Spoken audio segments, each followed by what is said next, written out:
I want you to picture something for a second. You're walking through an office building. It's late, maybe. Maybe everyone else has gone home. Yep. You turn a corner, expecting the exit, but instead you see a hallway. It's yellow. The carpet is damp. The lights are buzzing just a little too loud. Mm-hmm. And you realize with this like sudden drop in your stomach that you've been walking for hours and you haven't seen a single door. That is a very specific nightmare you're painting there. It is, isn't it? But it's not just mine. Today, we're turning the lights down low. A little bit. We are looking at a stack of sources that deals with the eerie, the unexplained, and I think most importantly, the stories we tell ourselves to make sense of the dark. We're doing a deep dive into modern folklore, urban legends, and the psychology of fear. And what I love about this particular stack is the range. We aren't just, swapping ghost stories around a campfire. No. We're looking at the evolution of fear itself.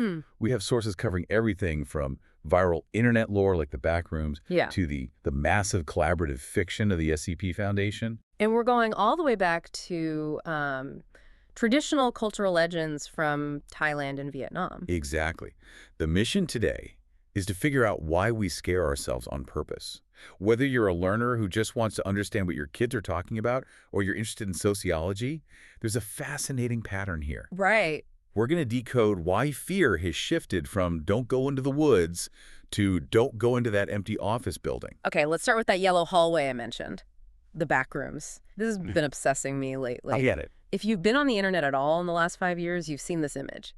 But for those who haven't, imagine the most boring, generic room possible. It's an assault of beige and yellow. It really is. And the origin story is so accidental. It started on May 12, 2019, on 4chan's paranormal board, X. Of course. Someone just asked for disquieting images, and an anonymous user posted this photo. No context, just a tilted angle of a yellow room. With the caption that followed. Yeah.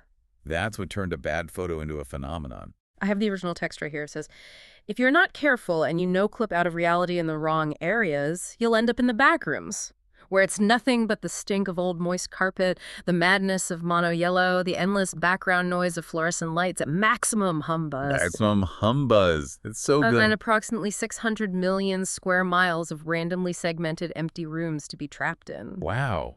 There's so much packed into that paragraph. The madness of mono yellow. It sounds like something out of a Victorian horror novel, but applied to, what, cheap wallpaper? An old moist carpet. Yeah, That's the part that gets me. It is so visceral. You can smell that mildewy, dusty smell just reading it. You can. But I want to stop on a word they used. No clip. For the non-gamers listening, can we explain what that actually means? Because it seems crucial to the horror here. It's the central mechanic. Yeah. So in video game design, walls and floors are solid because the code says they are. Right. But sometimes the code glitches. You might walk into a corner and suddenly your character passes through the wall. You're now outside the map. Oh, yeah. Floating in the void. Exactly. You're floating in the black void or the unfinished geometry that the developers never intended for you to see. That's no clipping. So the premise of the Backrooms is that reality itself has bad coding. Yeah. You could be walking to your kitchen, trip over your own feet, fall through the floor, and land in this yellow purgatory. Precisely. And that taps into a very specific psychological concept that our sources discuss. Liminal spaces. I see this term everywhere now. It feels like it's having a moment, but what does it actually